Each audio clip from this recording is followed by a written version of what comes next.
IPL से करोड़ों रुपए कमा चुके हैं आज तक एंड्रयू टाई। इतना दुनिया भर की लीगों में खेलकर नहीं कमाते जितना सिर्फ आईपीएल में बेंच गरम करके कमा लेते हैं, क्योंकि खेलने का ज़्यादा उनको मौका मिलता नहीं। तो आईपीएल में इस बार उनको राजस्थान रॉयल्स ने 1 करोड़ रुपए में ख़रीदा था और वो रविवार को अपने देश के लिए वापस उड़ गए।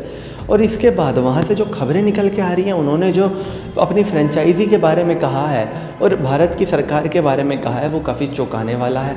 एक रिपोर्ट छपी है जिसमें कहा जा रहा है कि एंड्रयू टाई ने कहा कि भारत की सिचुएशन काफ़ी ज़्यादा ख़राब है और वहाँ पर लोगों को अस्पताल नहीं मिल रहे, लेकिन समझ नहीं आ रहा मेरे कि सरकार और फ्रेंचाइजी बीसीसीआई कैसे अपने वहाँ पे खिलाड़ियों पर इतना पैसा खर्च कर रही है जब देश में लोगों को बेसिक सुविधाएं नहीं मिल रही, बेसिक सुविधा से दूर हैं। इसके अलावा अपनी फ्रेंचाइजी तक पे क्वेश्चन मार्क लगा दिया कि इतना पैसा आईपीएल में खर्च हो रहा है और उस बायो बबल के बाहर की हालत बहुत ज़्यादा ख़राब है इंडिया में। और उन्होंने अपनी सेफ्टी के बारे में कहा कि हम सेफ़ हैं बायो बबल में, लेकिन कब तक रहेंगे इसकी कोई गारंटी नहीं है। जाहिर सी बात है, उनको अपनी सेफ्टी का कंसर्न था, जिस बात की उम्मीद थी, और उन्होंने जाने का फ़ैसला किया है। उनका मानना था कि बायो बबल में आज तो सेफ़ है, लेकिन कल की कोई गारंटी नहीं।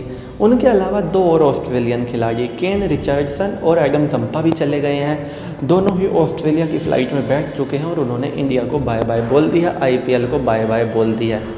लेकिन सवाल ये उठता है कि एंड्रयू टाई को क्या पहले नहीं पता था कि कोरोना इतना बढ़ रहा है इंडिया में, क्योंकि ये तो आईपीएल शुरू होने से पहले ही बढ़ रहा था, लेकिन वो फिर भी आए खेलने के लिए।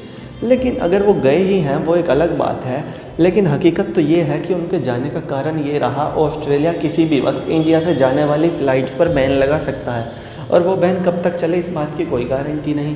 वो बैन क्या पता आईपीएल ख़त्म होने तक चले, उसके बाद ये खिलाड़ी इंडिया में फंसे रह सकते हैं।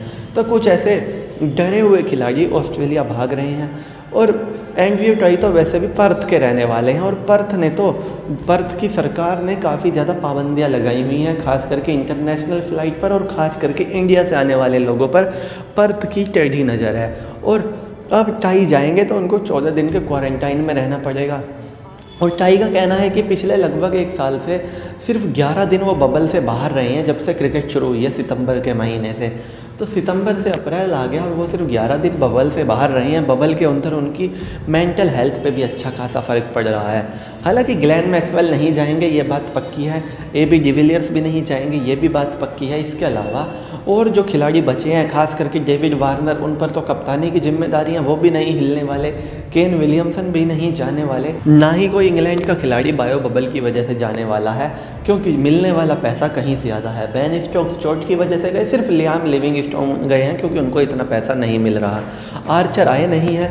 वैसे राजस्थान रॉयल्स के सामने तो सबसे बड़ी दुविधा यही है कि उनके पास अब सिर्फ गिनती के 4 विदेशी खिलाड़ी बचे हैं। अगर इनमें से एक और चोटिल हो गया तो उनको इंडियन टीम उतारनी पड़ सकती है आईपीएल में, और ये उनके लिए बहुत ही बड़ा झटका है। या ऐसा देखने को मिल सकता है कि कुमार संगकारा खुद बल्ला लेकर आ जाए। तो चलिए दोस्तों, मैं चीनू दहिया, फ़िलहाल इस वीडियो के लिए इतना ही। आगे भी इसी तरह की देश, दुनिया, बॉलीवुड और खेल की तमाम खबरों के लिए बने रहिए द चौधरी के साथ। जय माता दी।